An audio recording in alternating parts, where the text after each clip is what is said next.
요한계시록은 우리가 지금 지구 역사의 마지막 때를 통과하고 있다고 말하고 있습니다. 재림의 징조들이 지구 전체에서 나타나는 것입니다. 마지막 시대입니다. 우리가 살아있는 동안 짐승의 표 환란, 마지막 환란이 일어날 가능성이 점점 더 분명하게 나타난다는 것입니다. 자, 질문을 드립니다. 만일 짐승의 표 환란이 오늘 시작된다면 여러분은 어떤 결정을 하겠습니까? 며칠든지 죽이라는 명령이 떨어지고 짐승의 표를 받지 않으면 매매할 수 없는 상황이 오늘 시작된다면 여러분은 어떤 결정을 하겠습니까? 어떻게 반응하겠습니까? 하는 질문입니다. 바울과 실라가 감옥 속에서 드린 그 기도와 찬미, 바울이 풍랑 속에서 나타낸 그 치열의 정신을 없는 사람이 어떻게 지구 역사 최고의 환란을 통과할 수 있어요? 그건 그렇게 될 수도 없는 것입니다. 성도 여러분, 오늘 우리가 짐승의 표가 시작돼서 오늘 우리가 감옥에 갇히면, 오늘이 생명이 위협받으면 우리가 감옥 속에서 형제들에게 뭐라고 말해야 될까요? 그 치열의 정신입니다. 형제여, 두려워하지 마세요. 우리는 승리할 것입니다. 이제 곧 이 환란이 지나가면 예수께서 재림하십니다. 끝까지 견디는 자가 승리한다고 주께서 말씀하셨습니다. 우리 함께 찬미를 부릅시다. 이것이 환란을 통과하는 믿음입니다. 환란 속에서 우리가 이렇게 기도하고 찬미하면은 사탄이 어떻게 된다 그랬죠? 바울이 감옥 속에 있을 때처럼 도망가는 것입니다. 하나님께서 그때 움직이시는 것입니다. 옥문을 열어주십니다. 이 사람들은 천사들이 외칠 것입니다. 주여, 이 사람들은 이 감옥 속에 있으면 안 됩니다. 나가서 늦은 비를 받고 복음을 땅끝까지 전파해야 됩니다. 이 성도들은 이렇게 천사들이 하나님께 간구할 때 옥문이 열리고 복음이 들어가는 길이 열리게 되는 것입니다. 이것이 하나님과 사탄의 전쟁입니다.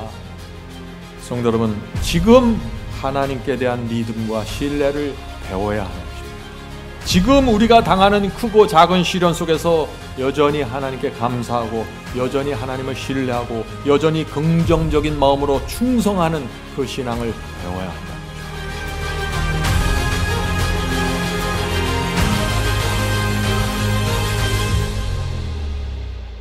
성경은 우리에게 두 가지를 말합니다. 두 가지입니다.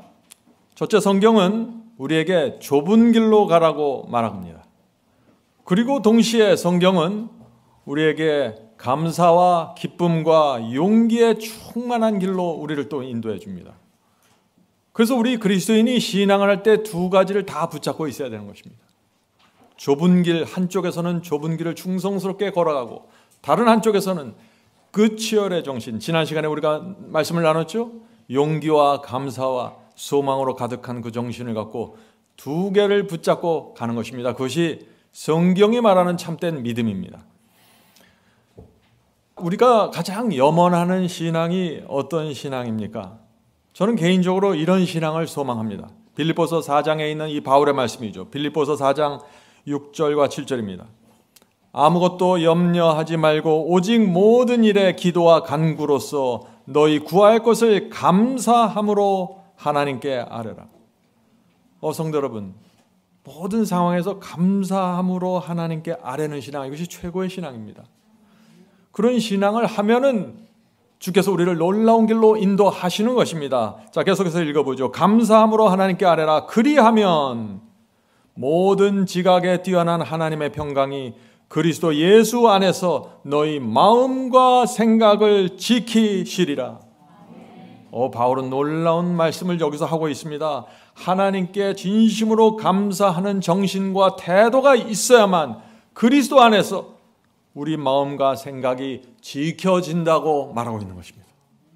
오늘 많은 사람들이 그리스도 안에서 생각과 마음과 감정이 지켜지기를 원하는데 지켜지지 못하는 이유가 여기 나와 있죠. 하나님께 대한 진심 어린 감사가 없는 것입니다. 성도 여러분, 우리가 어떻게 하면 타고난 그 부정적인 기질로부터, 부정적인 생각들로부터 우리가 보호받을 수 있을까요? 바울은 여기서 말하는 것입니다. 하나님께 감사하나, 그렇게 하면은 주님께서 우리 마음을 지켜주실 것이다 라고 말하는 것입니다. 감사가 있으면 지켜지고 감사가 없으면 사탄에게 끌려가는 것입니다. 그것이 성경이 말하는 가르침입니다.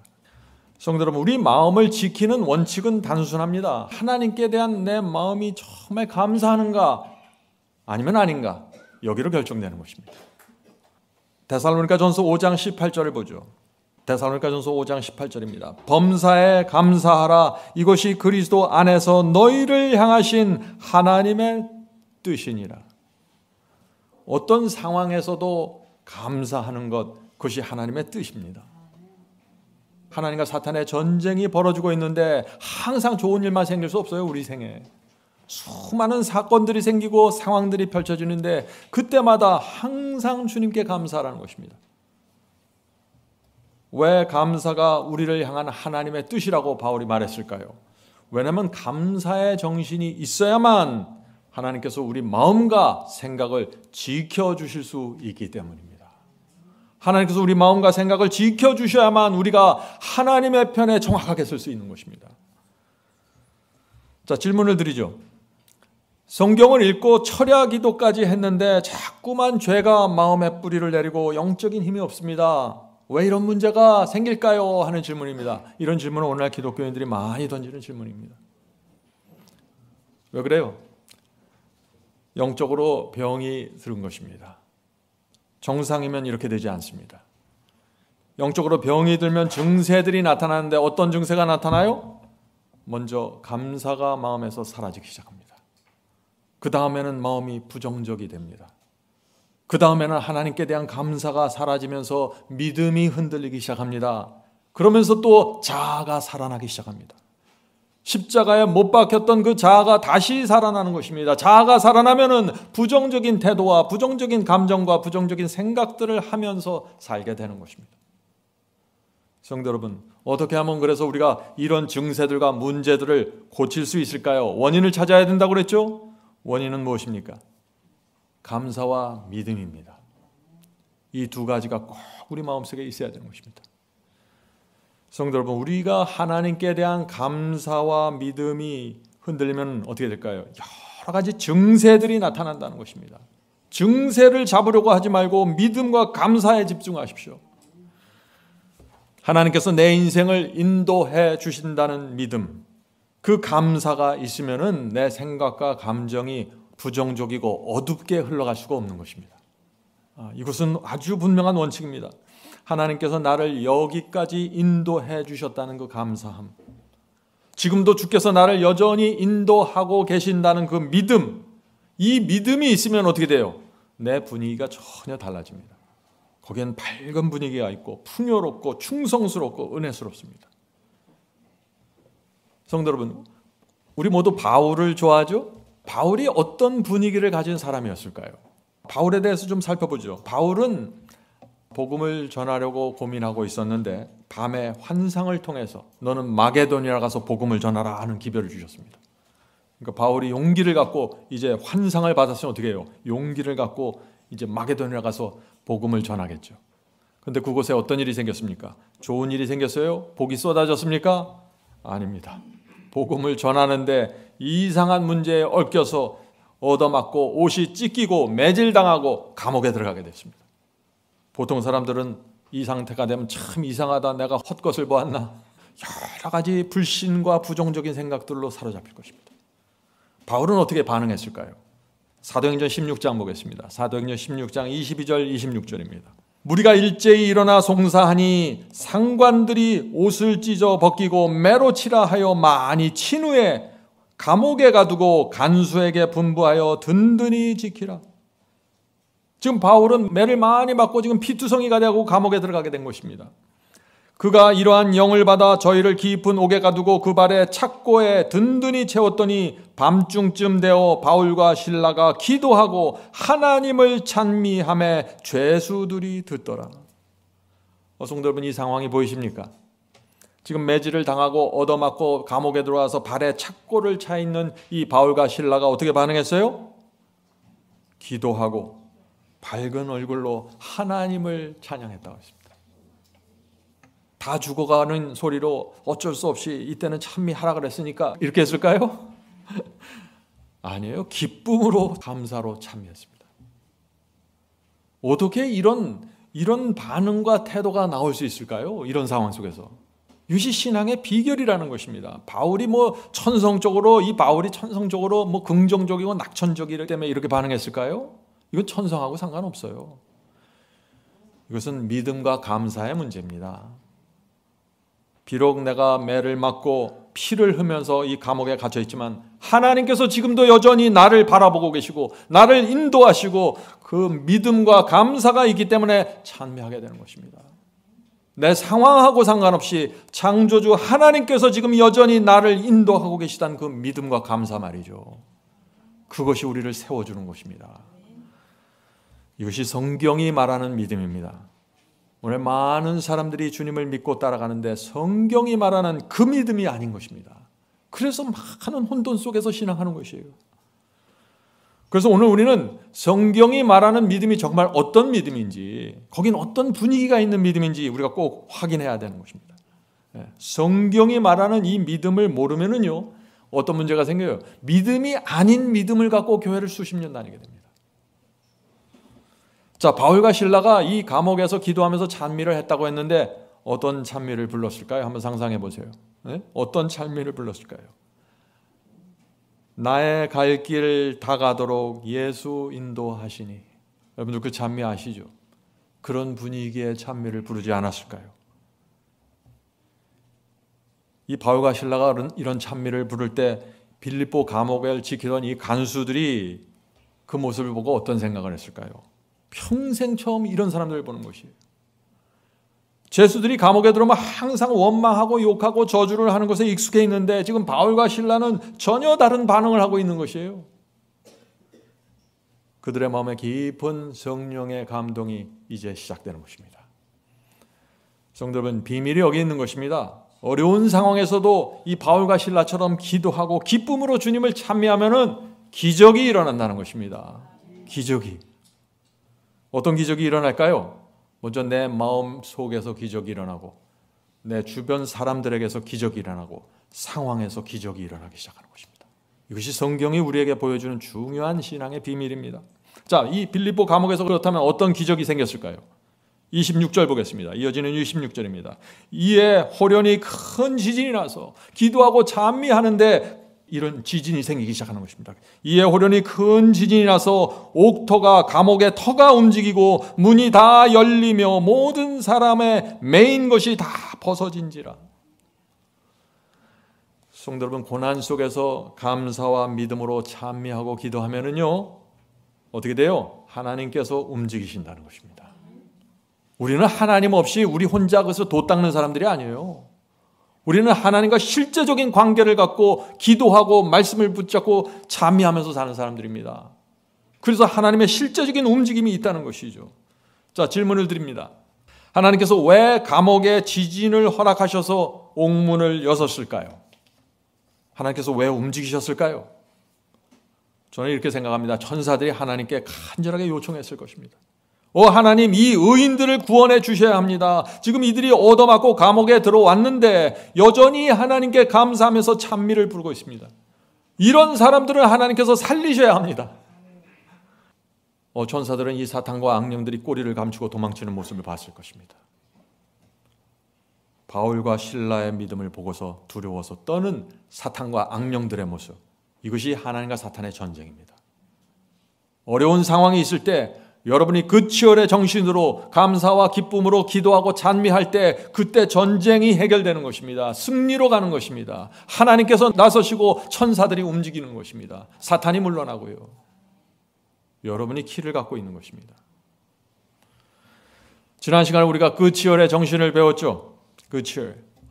무엇을 뵀나요? 바울이 담배가 풍랑에 흔들리던 그 위기를 우리가 살펴봤습니다. 우리가 다시 한번 그 성경절을 살펴보죠. 사도행전 27장 22절 25절입니다. 쉬운 성경으로 읽겠습니다. 여러분, 이제 제가 여러분께 권합니다. 용기를 내십시오. 이게 그 치열이라 그랬죠. 영어 성경에 그 치열이라는 단어가 나옵니다. 용기를 내십시오. 이 배만 잃을 뿐 여러분 중에는 한 사람도 목숨을 잃지 않을 것입니다. 여러분, 용기를 내십시오. 그 치열. 나는 하나님을 믿습니다. 성도 여러분, 이것이 성경이 말하는 믿음입니다. 믿음이 뭐예요? 믿음 이퀄 그 치열입니다. 그 치열이 없는 믿음은 믿음이 아닙니다. 성경이 어떤 믿음을 말하고 있는지 잘 생각해 보세요. 하나님을 정말 신뢰하고 믿으면은요, 자연히 이 그 치열의 정신이 나옵니다. 믿음의 말을 하게 되고 감사와 용기의 말을 하게 되는 것입니다. 그런데 어떤 분들은 주님을 믿는다고 말하면서 이 감사의 정신, 그치얼의 정신과 태도가 너무 부족한 것입니다. 그래서 천사들의 마음에 슬픔이 있는 것입니다.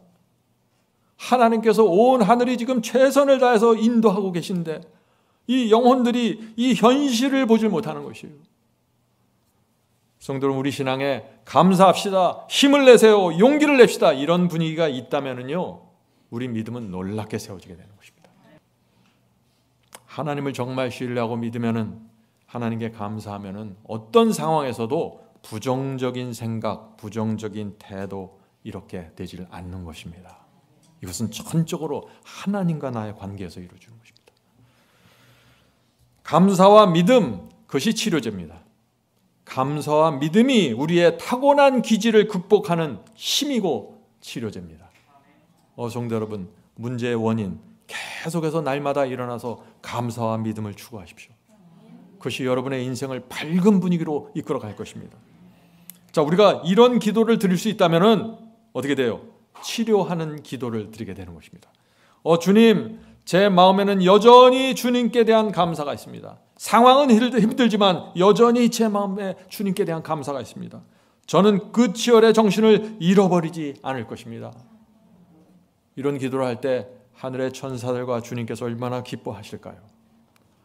성도 여러분, 이 성경이 말하는 믿음, 이 믿음을 가져야만 마지막 환난을 통과할 수 있는 것입니다. 요한계시록은 우리가 지금 지구 역사의 마지막 때를 통과하고 있다고 말하고 있습니다. 그렇죠? 7교회 예언에서도 마지막 교회이고 7인에서도 마지막이고 7나팔에서도 마지막입니다. 성경은 계속해서 우리가 살고 있는 이 시대를 마지막이라고 말하고 있는 것입니다. 그런데 마지막에 들어가면 어떻게 돼요? 재림의 징조들이 뜨겁게 나타나기 시작하죠. 재림의 징조들이 지구 전체에서 나타나는 것입니다. 마지막 시대입니다. 우리가 살아있는 동안 짐승의 표 환란, 마지막 환란이 일어날 가능성이 점점 더 분명하게 나타난다는 것입니다. 그러면 그런 환란과 그런 상황 속에서 우리가 어떤 믿음을 가져가야 되나 하는 그 말씀을 하고 있는 것입니다. 자, 요한계시록 13장 보면은 마지막 환란이 일어난 장면 이렇게 표시합니다. 요한계시록 13장 13절부터 17절입니다. 큰 이적을 행하되, 사탄이 큰 이적을 행하면서 온 지구를 하나로 묶어가는 것입니다. 큰 이적을 행하되 심지어 사람들 앞에서 불이 하늘로부터 땅에 내려오게 하고 짐승의 우상에게 경배하지 아니하는 자는 몇이든지 다 죽이게 하더라. 하늘에서 불이 내려오고 있어요. 마지막 기적입니다. 최후의 기만입니다. 이런 상태에서 온 세상이 하나로 묶여지는 것입니다. 그래서 모든 사람들이 다 짐승에게 경배하게 되는 것입니다. 짐승의 우상에게 경배하지 않는 자는 몇이든지 다 죽이게 하더라. 저가 모든 자 곧 작은 자나 큰 자나 부자나 빈궁한 자나 자유한 자나 종들로 그 오른손이나 이마에 표를 받게 하고 누구든지 이 표를 가진 자 외에는 매매를 못하게 하니. 지금 사도 요한이 계시를 보니까 모든 자가 짐승의 표를 받게 되는 거예요. 누구든지 이 표를 갖지 않으면 매매를 못하게 되는 이런 엄청난 일들이 생기는 것입니다. 이것이 예언입니다. 전 세계적으로 이런 압력과 위협이 가해질 때 이 지구의 그리스도인들이 어떻게 반응할까요? 거의 대부분의 사람들은 타협하고 굴복하게 될 것이라고 말하고 있는 것입니다. 사도 요한이 그러잖아요. 저가 모든 자, 요한이 계시를 볼 때 저가 모든 자, 작은 자나 큰 자나 부자나 빈곤한 자나 다 굴복한다고 말하고 있잖아요. 성도 여러분, 이제 이런 상황 속에서 이런 질문을 할 수 있는 것입니다. 자, 질문을 드립니다. 만일 짐승의 표 환란이 오늘 시작된다면 여러분은 어떤 결정을 하겠습니까? 몇이든지 죽이라는 명령이 떨어지고 짐승의 표를 받지 않으면 매매할 수 없는 상황이 오늘 시작된다면 여러분은 어떤 결정을 하겠습니까? 어떻게 반응하겠습니까? 하는 질문입니다. 성도 여러분, 예언은 실제입니다. 예언이 성취되기 전날까지는 예언인 같이 느껴지지만 예언이 성취되는 그날로 들어가면 실제입니다. 120년 동안 비가 안 왔을 때는 그것이 실제가 될까 다들 사람들이 상상했겠죠. 그러나 빗방울이 떨어지기 시작하면서 그날은 실제가 되어버리는 것입니다. 예언은 그렇게 해서 성취가 되는 것입니다. 그래서 믿음이 아니면 예언을 따라가지 못하는 것입니다. 성도 여러분, 우리가 어떤 믿음을 가져야 되나요? 오늘날 이 세상에 수많은 종류의 복음들이 있습니다. 어떤 복음과 어떤 믿음으로 들어가야 되나, 이 질문을 우리가 던져야 되는 것이죠. 바울과 실라가 감옥 속에서 드린 그 기도와 찬미, 바울이 풍랑 속에서 나타낸 그 치열의 정신을 없는 사람이 어떻게 지구 역사 최고의 환란을 통과할 수 있어요? 그건 그렇게 될 수가 없는 것입니다. 성경이 말하는 믿음으로 가면은 되고 안 되면 안 되는 것입니다. 그래서 제가 계속해서 믿음이 무엇이고 승리의 복음이 무엇인지 강조하는 이유가 바로 여기 있는 것입니다. 성도 여러분, 오늘 우리가 짐승의 표가 시작돼서 오늘 우리가 감옥에 갇히면은, 오늘이 생명이 위협받으면은 우리가 감옥 속에서 형제들에게 뭐라고 말해야 될까요? 그 치열의 정신입니다. 형제요, 두려워하지 마세요. 우리는 승리할 것입니다. 이제 곧 이 환란이 지나가면 예수께서 재림하십니다. 끝까지 견디는 자가 승리한다고 주께서 말씀하셨습니다. 우리 함께 찬미를 부릅시다. 이것이 환란을 통과하는 믿음입니다. 이런 믿음으로 오늘 우리가 살아간다면 우리의 삶이 완전히 변화되는 것입니다. 환란 속에서 우리가 이렇게 기도하고 잠미하면 사탄이 어떻게 된다 그랬죠? 바울이 감옥 속에 있을 때처럼 도망가는 것입니다. 하나님께서 그때 움직이시는 것입니다. 옥문을 열어주십니다. 이 사람들은 천사들이 외칠 것입니다. 주여, 이 사람들은 이 감옥 속에 있으면 안 됩니다. 나가서 늦은 비를 받고 복음을 땅끝까지 전파해야 됩니다. 이 성도들은. 이렇게 천사들이 하나님께 간구할 때 옥문이 열리고 복음이 들어가는 길이 열리게 되는 것입니다. 이것이 하나님과 사탄의 전쟁입니다. 성도 여러분, 그래서 지금 하나님께 대한 믿음과 신뢰를 배워야 하는 것입니다. 지금 우리가 당하는 크고 작은 시련 속에서 여전히 하나님께 감사하고 여전히 하나님을 신뢰하고 여전히 긍정적인 마음으로 충성하는 그 신앙을 배워야 한다는 것입니다. 이것이 부정적이고 어두운 기질을 극복하는 치료제입니다. 성도 여러분, 모든 사람들은 마찬가지입니다. 다 부정적인 기질, 편협한 생각들을 다 갖고 태어나는 것입니다. 그것이 믿음과 감사로 치유가 되는 것입니다. 자, 질문을 드립니다. 여러분이 지금 어떤 믿음을 갖고 있는지 어떻게 판단할 수 있을까요? 어떻게 검증하는 방법이 있을까요? 하는 질문입니다. 시련과 고난이 올 때 내가 어떤 믿음을 갖고 있는지 검증이 됩니다. 시련과 어려움이 올 때 우리가 이렇게 고백할 수 있다면 그 사람은 믿음이 있는 것입니다. 주님, 이런 시련과 고난이 왔지만 주께서 제 생애의 최선이 무엇인지 아심으로 저는 걱정하지 않겠습니다. 저는 주님을 신뢰합니다. 주께서 이 모든 일을 허락하셨다는 그 사실 때문에 제 영혼에 평안이 있습니다. 성도 여러분, 이것이 성경이 말하는 믿음입니다. 이 믿음이 아니면은 다른 믿음입니다. 이 점에 있어서 우리가 분명하게 못을 박아야 우리가 추구하는 믿음이 분명해지는 것입니다. 성도 여러분, 고난과 시련이 올 때 여러분이 생각하는 방식, 여러분이 나타내는 반응과 태도가 무엇입니까? 여전히 주님을 신뢰하시나요? 여전히 주님께 감사하십니까? 여러분이 그런 신앙으로 돌아간다면 이 세상에 무서울 것이 없습니다. 환난도 무서울 것이 없습니다. 하나님께서 여러분을 확실하게 붙잡고 끝까지 가십니다. 자, 창세기 39장의 요셉의 이야기를 보겠습니다. 요셉이 어떤 믿음과 정신으로 살았는지 말이죠. 창세기 39장 2절입니다. 하나님께서 요셉과 함께 하심으로 그가 형통한 자가 되어 그 주인 애굽 사람의 집에 있으니. 자, 이 말씀에서 지금 요셉이 형통한 자라고 했죠? 정말 요셉이 형통하게 보입니까? 요셉은 형통하게 사실 보이질 않습니다. 요셉은 형들에게 속아서 노예로 애굽으로 팔려갔습니다. 또 보디발 장군의 집에 하인으로 노예로 들어갔습니다. 요셉은 누가 봐도 가장 불행한 사람이었습니다. 이 상황에 들어가면 다 낙담하고 지치고 쓰러져야 되죠. 하나님을 부인하고 이제 나도 애굽 사람으로 살아갈 거야, 이렇게 생각하는 것이 보통입니다. 그런데 요셉은 믿음을 갖고 있었습니다. 성경은 그런 요셉을 형통한 자라고 말하는 것입니다. 왜 요셉을, 가장 참담한 상황 속에 있는 요셉에게 성경은 요셉은 형통하다고 말했을까요?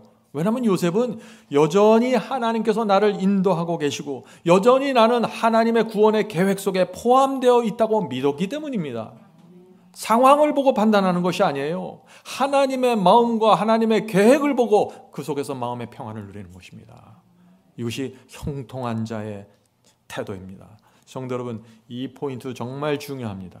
어떤 상황에서도 하나님의 인도하심과 하나님의 구원의 계획과 하나님의 최선의 노력을 믿는 것입니다. 그 믿음이 있으면 요셉과 같은 마음과 요셉과 같은 태도로 살아가게 되는 것입니다. 예. 자, 창세기 45장 보겠습니다. 또 요셉이 또 어떻게 반응하는 그 태도를 보는 것입니다. 창세기 45장 4절부터 5절. 요셉이 형들에게 이르되 내게로 가까이 오소서. 나는 당신들의 아우 요셉이니 당신들이 애굽의 판자라. 자, 형들이 요셉을 애굽에 팔아넘겼죠. 그리고 재난이 오고 기근이 오면서 지금 필요 때문에 지금 애굽을 찾아온 것입니다. 이 요셉이 총리 대신 됐을 때 당신들이 애굽의 판자라. 당신들이 나를 이곳에 팔았으므로 근심하지 마소서. 자기들이 팔아넘겼으니까 얼마나 두렵겠어요. 지금 상대방은 최고의 권력자가 되어 있는데 요셉은. 근심하지 마소서, 한탄하지 마소서. 하나님이 수많은 생명을 구하시려고 나를 당신들 앞에 보내셨나이다. 이것이야말로 놀라운 그치열 아닙니까? 놀라운 믿음입니다. 사람들이 내게 어떻게 하는 것을 신경 쓰는 것이 아니에요. 내 상황과 내 처지가 어떻게 되는 것을 신경 쓰는 게 아니에요. 하나님의 움직임을 바라보면서 신뢰하고 믿음으로 가는 것입니다. 이런 사람들 마음에 불만이 있을 수 있겠어요? 원망과 복수하는 정신이 있을 수 있겠어요? 모든 것을 극복하는 것입니다. 하나님을 신뢰하는 것입니다. 이 모든 것은 하나님께서 하신 것입니다. 나를 구원하시고 이 수많은 백성들을 기근에서 구원하기 위해서 하나님께서 나를 사용하셨습니다. 나는 감사합니다. 형들 염려하지 마세요. 이 얘기를 하는 것입니다. 이것이 승리의 길입니다. 승리의 길을. 많은 사람들이 나를 어떻게 취급하고 나에게 무슨 말을 한 것이라고 그것으로 판단하죠. 아니라는 것입니다. 성경이 말하는 믿음이 무엇인지 잘 보셔야 돼요. 자, 민수기 13장 보겠습니다. 12정탐꾼 이야기가 나오죠. 민수기 13장. 12정탐꾼 이야기가 뭔가요? 하나님께 대한 감사와 믿음이 있는 사람과 감사와 믿음이 없는 사람들이 어떻게 갈라지냐 하는 얘기입니다. 모세가 이 12지파의 족장에서 한 명씩 뽑아서 정탐대를 만들었습니다. 그렇죠? 그래서 이 12명이 40일 동안 가나안 땅에 들어가서 곳곳을 다니면서 살펴보고 보고서를 제시하는 것입니다. 자, 12명 모두 똑같은 곳을 가서 똑같은 것을 보았습니다. 그리고 본대로 보고를 하는 것입니다. 가나안 땅은 젖과 꿀이 흐르는 땅이고 그 땅에는 정말 탐스럽고 큰 무화과와 포도송이가 있었습니다. 그래서 두 사람이 장정이 어깨에 메고 온 곳입니다. 놀라운 보고가 나와야겠죠. 그러나 12명 중에서 10명이 거의 대다수가 아주 부정적인 보고를 합니다. 참 희한해요. 네?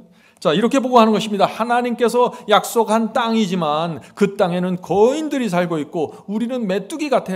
그곳에 가면 안 됩니다 하고 부정적인 보고를 하는 것입니다. 왜 그래요? 눈에 보이는 것으로 판단하는 것입니다. 하나님께서 지금 어떻게 움직이시고 무엇을 약속하고 계시고 우리를 어떻게 인도하고 계신지 보질 못하는 것입니다. 그래서 하나님의 약속을 불신하고 불평하는 것입니다. 그래서 이 10명 모두 이 10정탐꾼과 그들의 정신에 속해 있는 사람들이 광야에서 다 멸망당하는 것입니다. 그러나 갈렙과 여호수아는 어땠습니까? 이들은 똑같은 땅을 보고 똑같은 상황을 봤습니다. 그런데 전혀 다른 태도와 반응이 나오는 것입니다. 믿음입니다, 이것이. 갈렙과 여호수아는 이렇게 보고했습니다. 10정탐꾼이 말하는 것이 다 맞습니다. 가나안은 젖과 꿀이 흐르는 땅이고 그 땅에는 사나운 아낙 자손들이 있습니다. 우리는 그들에 비해 메뚜기 같은 존재입니다. 맞습니다. 그러나 하나님께서 약속하셨으니 우리가 승리할 것입니다. 이것이 믿음입니다. 이것이 하늘 가나안에 들어가는 믿음입니다. 하늘에 들어가려면요, 아낙 자손을 물리쳐야 됩니다. 여러분의 삶 속에 아낙 자손처럼 강력하게 보이는 죄와 유혹들 있죠. 물리쳐야 됩니다. 어떻게 해요? 믿음과 감사로 말이죠. 여리고성을 무너뜨려야 됩니다. 예수께서는 어떻게 했어요? 하늘은 누가 간다 그랬어요? 침노하는 자들이 들어간다고요. 하늘은 주저앉아서 한탄하는 자들의 것이 아니에요. 하늘은 주저앉아서 기다리는 자들의 것이 아닙니다. 침노해야 됩니다. 말씀을 붙잡고 그 치열의 정신으로 감사로 침노해야 되는 것입니다. 자, 질문 드립니다. 만약 저와 여러분이 우리가 12정탐꾼과 함께 그때 가나안 땅을 정탐했다면 우리는 어떤 보고를 했을까요? 두려워하고 불신했을까요? 아니면 갈렙과 여호수아와 함께 그들 옆에 서서 그 치열의 정신으로 하나님의 약속을 믿고 전진했을까요? 이 질문에 대한 대답이 지금 우리의 믿음입니다. 성도 여러분, 12정탐꾼이 모두 똑같은 것을 보았습니까? 그렇습니다. 똑같은 것을 보았습니다. 똑같은 환경과 조건을 보았습니다. 모두 젖과 꿀이 흐르는 가나안 땅을 보았습니다. 가나안족의 큰 거인들을 보았어요. 그렇다면 다른 것이 뭔가요? 그 상황을 판단하고 분석하는 방법이 다른 것입니다. 생각이 달라요. 태도와 반응이 달라지는 것입니다. 거기서 그들의 운명이 결정된 것입니다. 믿음은 뭐예요? 상황에 대한 내 판단과 내 분석과 내 태도와 내 반응입니다. 하나님을 믿고 신뢰하고 감사하는 사람들은 전혀 다른 보고가 나오는 것입니다. 그래서 성도 여러분, 우리는 이 공동체에서, 신앙 공동체에서 지금 함께 살아가고 있습니다. 우리의 태도와 상황에 대한 분석과 생각이 전혀 달라질 수 있는 것입니다. 이 교회 공동체 안에서 여러 가지 다른 상황들이 생깁니다. 우리가 어떤 태도와 어떤 반응을 보이면서 우리가 이 교회 생활을 해야 될까요? 이스라엘 백성에게 배워야 한다는 것입니다. 이스라엘 백성들의 그 문제가 무엇이었는지, 어떤 상황 속에서도 하나님의 인도하심과 당신의 섭리가 정확하게 이루어지고 있다는 사실을 우리가 믿음으로 받아야 되는 것입니다. 그리고 긍정적이고 확신을 갖고 하나님께 나가는 것입니다. 열정탐꾼처럼 살면 안 되는 것입니다. 열정탐꾼처럼.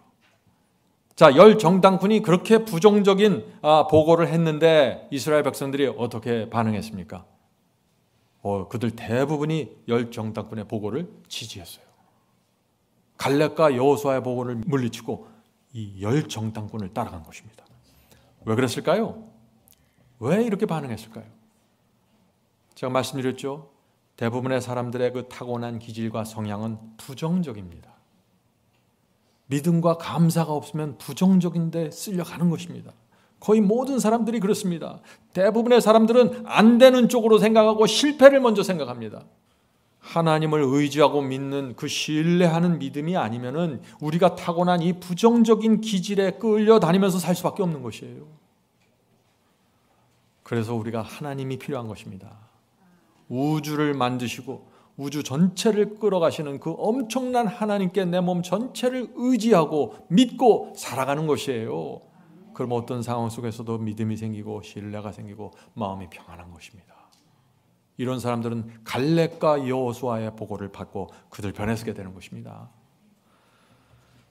자, 질문을 드리죠.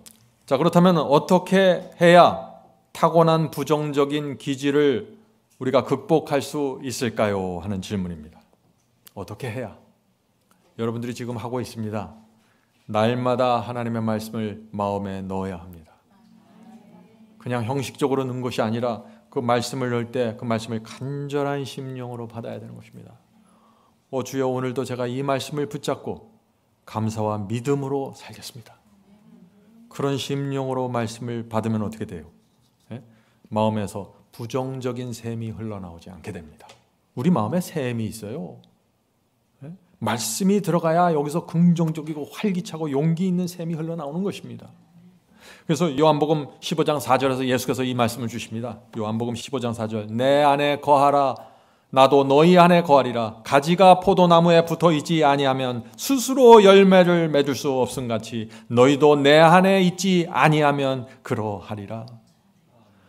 가지가 나무 줄기에서 분리되면 어떻게 해요? 곧바로 생명을 잃고 시들어가는 것처럼 우리가 믿음에서 떨어져 나가면은, 우리가 감사해서 떨어져 나가면 곧바로 시들어가는 것입니다. 근데 여기서 많은 사람들이 착각을 해요. 왜요? 소나무에서 가지를 딱 떼면 그 즉시 시들어가나요?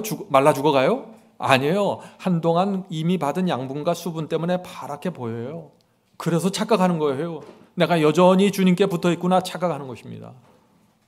그러나 시간이 지나가면서 생명과 단절됐다는 사실이 내 속에서 나타나는 것입니다. 어떻게 해요? 증세로 나타나는 것입니다. 불평하고 부정적인 생각들, 이상한 말들 하면서 자꾸 이런 증세들이 나타납니다. 그런 증세가 나타나면 빨리 원인으로 들어가라고 그랬죠. 우리는 이 원인을 알아야 되는 것이에요. 빨리 감사를 회복하고 빨리 믿음을 회복해야 되는 것입니다. 그러면 이 증세가 또 사라지는 것입니다. 놀라운 것입니다, 이것이. 계속해서 그래서 우리가 생명의 말씀을 먹으면서 그리스도 안에 거해야 하는 것입니다. 그리스도 밖으로 나가셨습니까? 걱정하지 마세요. 빨리 안으로 들어오시면 됩니다. 어떻게 해요? 말씀을 붙잡고 들어오는 것이에요. 그러면 부정적인 기운들, 고민과 좌절의 기운들이 마음에서 사라지기 시작하는 것입니다. 이것이 기적입니다. 이것이 안 되면 우울증에 들어가는 것이에요. 이것이 안 되면 인생을 참담하고 슬프게 살아가는 것입니다. 성도 여러분, 저희 교우들 중에서는 단 한 사람도 정말 그리스도 밖으로 나가지 않고 혹시 나갔더라도 빨리빨리 들어오면서 회복되기를 제가 간절히 바랍니다. 자, 질문을 드립니다. 이제 여러분들이 이제 점점 대답할 수 있는 질문들이 나옵니다. 마음이 흔들리고 두려움과 불신이 내 속에서 올라올 때 어떻게 해야 될까요? 하는 질문입니다. 어떻게 해야 돼요? 과거를 되돌아보시기 바랍니다. 하나님께서 나를 여기까지 인도하신 하나님의 역사를 되돌아보세요. 위험의 고비의 순간마다 나를 붙잡아 주신, 내가 좌절했을 때 나를 건져주신 그 하나님을 기억해 보세요.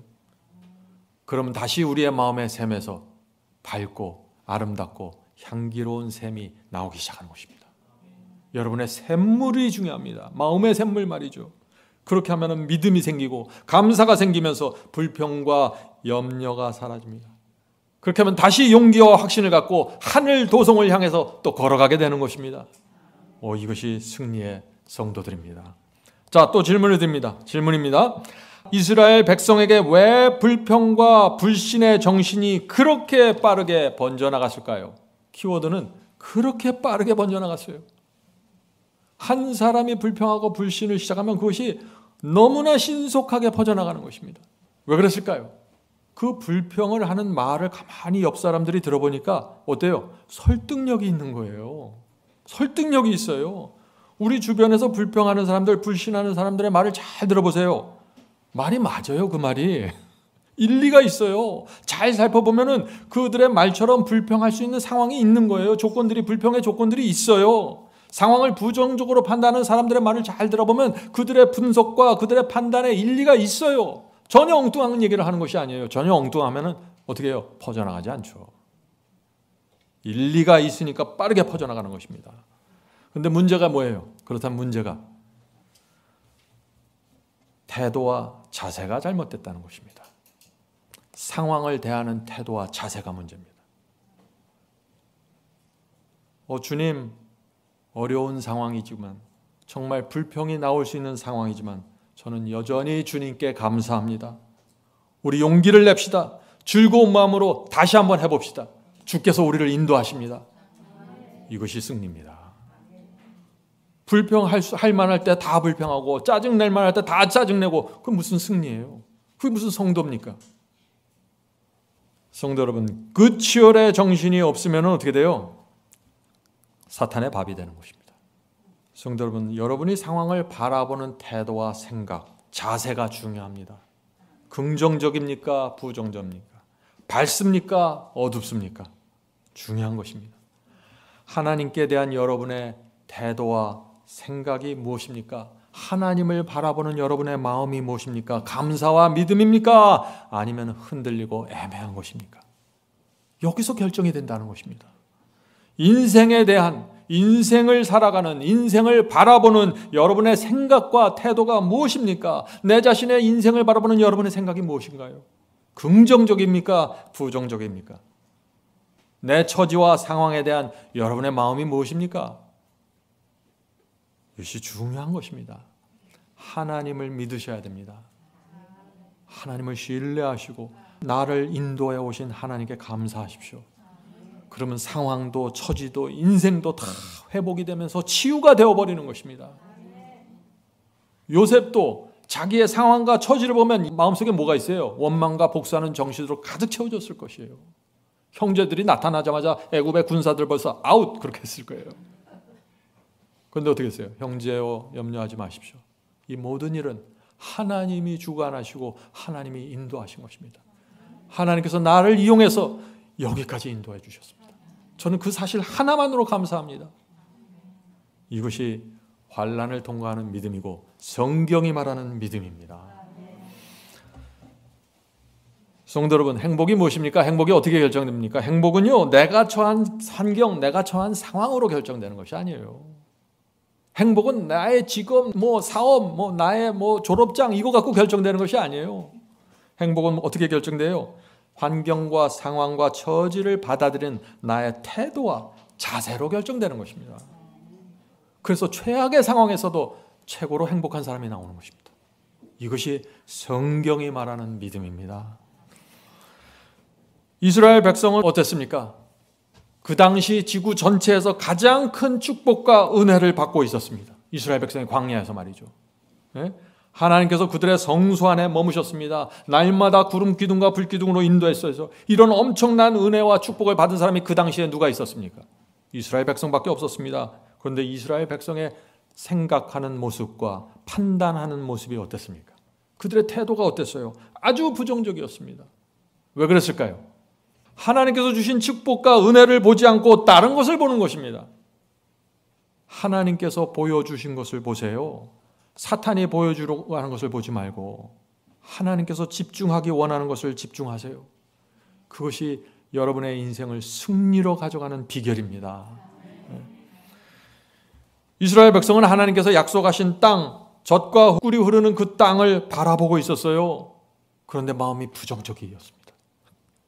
믿음의 눈이 없었습니다. 그래서 사람들이 어떻게 됐어요? 이스라엘 사람들이 우리 다시 애굽으로 돌아갑시다 외치기 시작한 것입니다. 그래서 멸망당한 것입니다. 말이 됩니까?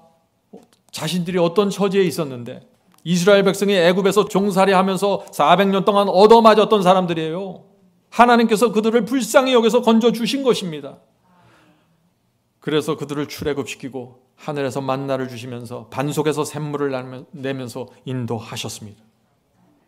이스라엘 백성은 하나님께서 인도하시는 지구 최고의 길을 걸어가면서 가나안 땅 앞까지 갔는데 거기서 불평하는 것입니다.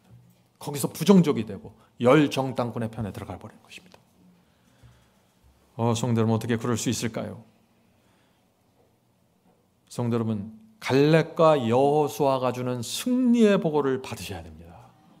우리는 할 수 있습니다. 주께서 우리를 인도하십니다. 이 보고를 받으셔야 돼요. 열정탐꾼이 전하는 패배의 복음, 그거 받으면 끝장나는 것입니다. 어떤 보고예요? 우리는 가나안족을 이길 수 없습니다. 우리는 메뚜기 같은 존재입니다. 안 됩니다. 돌아갑시다. 이런 기별의 마음을 빼앗기면 전혀 좋은 비 될 수 없습니다. 여러분의 인생에 변화란 존재하지 않습니다. 그래서 이 열정탐꾼의 보고를 받아들인 사람들이 어떻게 돼요? 원망이 터져 나오게 되는 것입니다. 결국 지금도 마찬가지죠. 우리가 어떻게 살았습니까? 어둠 속에 있던 사람들입니다. 하나님께 근데 죄를 용서받고 오랜 세월 동안 주님의 인도와 축복 속에서 걸어왔습니다. 그런데 조금만 문제가 생기면 이스라엘 백성처럼 조금만 문제 생기고 조금만 어려움이 생기면 금방 불신하고 원망하고 불평하는 것입니다. 인생의 고비마다 주님께서 이렇게 저렇게 잡아주면서 우리를 인도해 주셨는데 조금만 내 뜻대로 되지 않으면 금세 마음이 부정적이 되고 어두워지는 것입니다. 이스라엘 백성을 따라가는 것입니다. 그것은. 성도는 왜 이런 문제가 생겨요? 다시 대답드립니다. 하나님께 대한 전적인 믿음과 신뢰가 없습니다. 하나님께 진심으로 감사하지 못해요. 그래서 자꾸 이 손바닥 뒤집듯이 믿음이 흔들리고 뒤집히는 것입니다. 이스라엘 백성들의 문제가 바로 여기 있어요. 자, 민수기 16장 보겠습니다. 민수기 16장에 고라와 다단과 아비람의 반역이 나오죠. 그들도 이 고라와 다단과 아비람도 하나님께 큰 인도와 축복과 은혜를 받은 사람들입니다. 그러나 믿음과 감사를 잃어버리면서 엄청난 죄에 빠지게 되는 것입니다. 이 성경은 계속해서 이것을 말하는 것이에요. 민수기 16장 12절부터 13절입니다. 민수기 16장 12절부터 13절.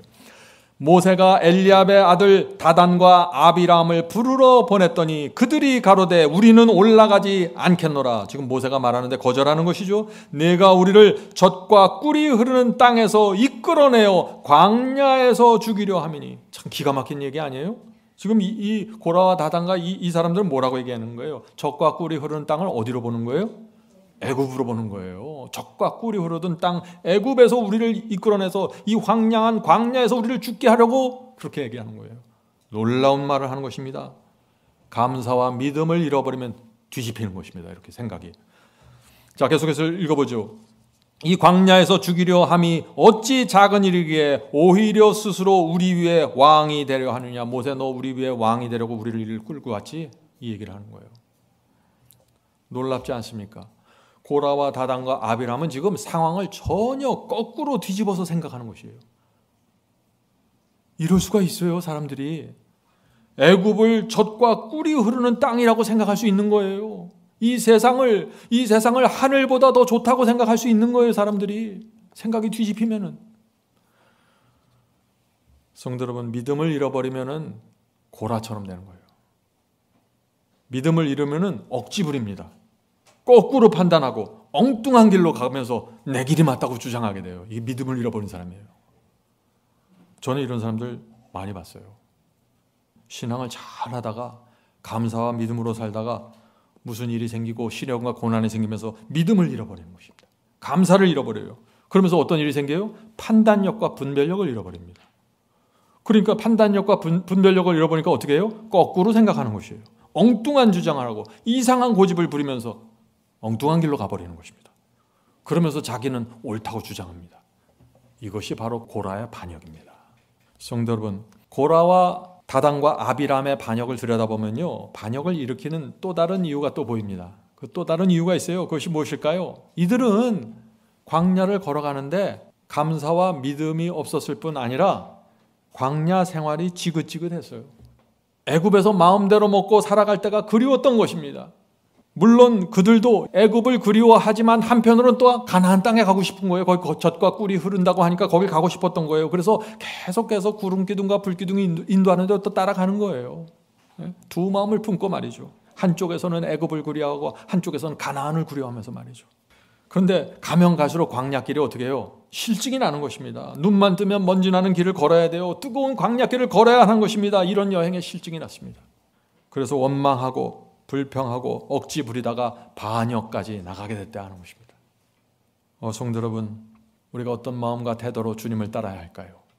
광야길을 가는 것이 중요한 것이 아니에요. 광야길을 어떤 마음과 어떤 태도와 어떤 심령으로 가는가가 여기서 결정되는 것입니다.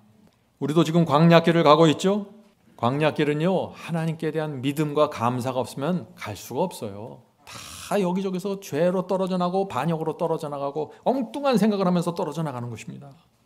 하나님께서 그래서 결국에는 이 고라와 반역자들의 가족 전체까지 심판하십니다. 땅을 열고 그들을 다 넣어버리시죠. 또 그들을 지지해 주던 250명의 족장들이 있었습니다. 놀랍죠? 족장이면 리더들이에요. 이스라엘 250명의 리더들이 다 고라의 편을 들다가 땅이 갈라지면서 죽음을 당했습니다. 근데 더 놀라운 건 뭔지 아세요? 더 놀라운 것은 이스라엘 백성들이 또 불평하기 시작하는 거예요. 하나님께서 왜 고라와 다단과 250명의 지도자들을 땅을 갈라서 심판하셨습니까? 하고 하나님의 심판에 대해서 또 불평을 하는 것이에요. 광야길을 가는 이 이스라엘 백성들의 불평이 얼마나 심각했는지 여러분들 보셔야 돼요. 감사와 믿음을 잃어버리면 이렇게 된다는 것입니다. 이것이 출애굽기와 민수기가 우리에게 보여주는 교훈이에요. 이스라엘 백성은 하나님께서 이들을 심판하시는 장면을 다 현장에서 지켜보았어요. 그런데 이렇게 또 말하는 것입니다. 민수기 16장 42절. 이튿날 이스라엘 자손의 온 회중이 모세와 아론을 원망하여 가로되 너희가 여호와의 백성을 죽였도다 하고, 여호와께서 그들을 심판해서 멸망시켰는데 너희가 여호와의 백성을 죽였어 하고 또 컴플레인하는 것이죠. 어떻게 이럴 수 있을까요? 마음의 감사와 믿음을 잃어버리고 불평이 마음을 지배하기 시작하면 엉뚱하게 판단하는 것입니다. 성도 여러분, 그리스도인의 마음속에, 주님을 따라가는 사람들의 마음속에 어떻게 고라와 같은 부정적인 생각과 원망과 이 죄와 반역이 시작되는지 그 패턴과 순서를 잘 보세요. 제가 오늘 그것을 말씀드리는 거예요. 어떻게 죄와 반역이 주님을 따라가던 사람들 속에 이게 들어오는지 그 과정을 보여드리는 거예요.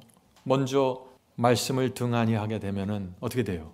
마음의 감사와 믿음이 사라지기 시작하는 것입니다. 그러면 어떻게 돼요? 두 번째, 상황 판단이 잘 안 돼요. 무엇이 의고 무엇이 악인지 잘 판단이 안 되면서 분별력을 잃어버리게 됩니다. 그렇게 되면 또 어떻게 될까요? 상황을 부정적으로 보기 시작하게 되는 것입니다. 그렇게 되면 어떻게 돼요? 하나님의 역사가 어떻게 이루어지고 누구를 통해서 이루어지고 어떤 복음을 통해서 이루어지는지 보지 못하게 되는 것입니다. 그런 사람들도 어떻게 돼요? 불순종하는 사람들의 편에 서게 돼요. 반역하는 사람들을 지지하게 됩니다. 그리고 그들을 동정하게 되는 것입니다. 그리고 그들과 함께 멸망당하게 되는 것입니다. 이것이 구약 성경이 우리에게 주는 패턴입니다. 역사이고 과정입니다. 구약 성경을 읽으면서 이것을 보는 사람들이 진리를 꿰뚫어 보게 되는 것입니다. 성도 여러분, 구약 시대부터 지금까지 교회 안에서 늘 이 일이 반복되는 것입니다. 구약 시대만 사탄이 그렇게 역사한 것이 아니에요. 수천 년 동안 똑같은 패턴으로 역사하는 것입니다. 그래서 사람들 무너뜨려가는 것이죠. 정말 조심해야 합니다. 자, 민수기 21장 4절입니다. 이스라엘 백성이 호르산에서 진행하여 홍해길로 쫓아 에돔 땅을 둘러 행하려 하였더니 길로 인하여 백성의 마음이 상하니라. 하나님께서 인도하시는데 마음이 상한 거예요. 속상한 거예요. 길 때문에 마음이 상한 것. 왜 이런 일이 생길까요? 왜 길 때문에 이 이스라엘 백성의 마음이 상했을까요? 하나님께서 우리를 잘못 인도하신다고 판단하는 것입니다. 마음에 불평이 있으면 판단이 잘못된다 그랬죠? 잘못 판단하는 것입니다. 내 눈에는 저 길이 쉬운 길인데 하나님께서 우리를 너무나 어려운 길로 인도하신다는 것이에요. 어떤 일이 생겼어요? 벌써 믿음과 감사가 사라져버린 것입니다. 그래서 믿음과 감사가 있을 때는 이스라엘 백성들이 소리를 합해서 크게 하나님께 찬양하는데 이것이 사라져버리면 금방 또 좌절되고 어두운 생각에 사로잡혀서 불평하면서 이상한 모습을 보이는 것입니다. 어떻게 보면 꼭 정신병 걸린 사람 같아요. 너무 뒤죽박죽이에요.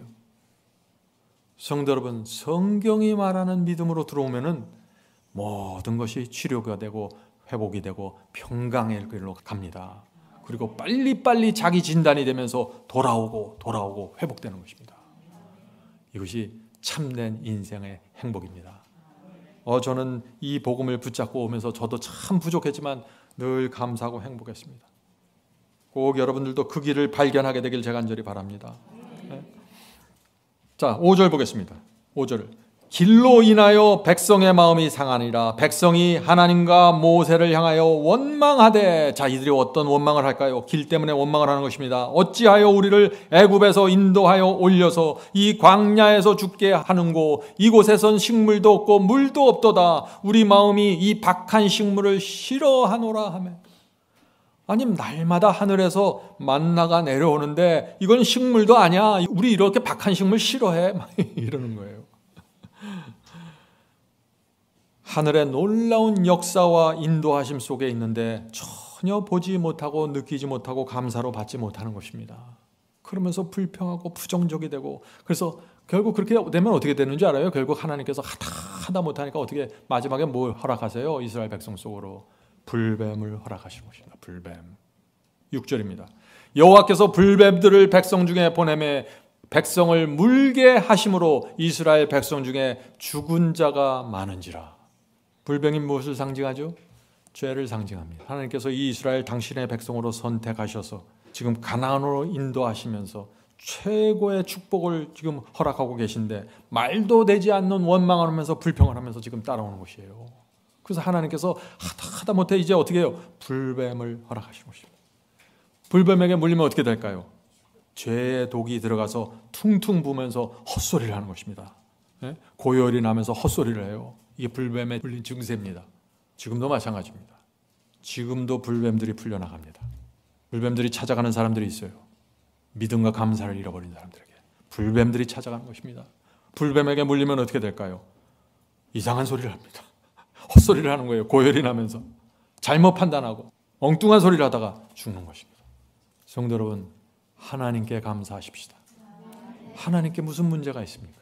온 하늘이 우리를 위해서 모든 것을 쏟아부으셨는데 하나님의 아들까지 십자가에 달리게 하시면서 우리를 구원하려고 애쓰시는데 어디다 거기다 대고 원망을 하고 불평을 해요. 하나님께 감사해야 됩니다. 인도하심에 감사하고 진리에 감사하고 만나에 감사합시다. 주께서 허락하시는 모든 것에 감사합시다. 하나님께 감사하는 사람은 절대 불뱀에게 물리지 않습니다. 죄의 독이 들어갈 수가 없는 것입니다. 죄의 독에 대한 완전한 방어가 믿음과 감사입니다.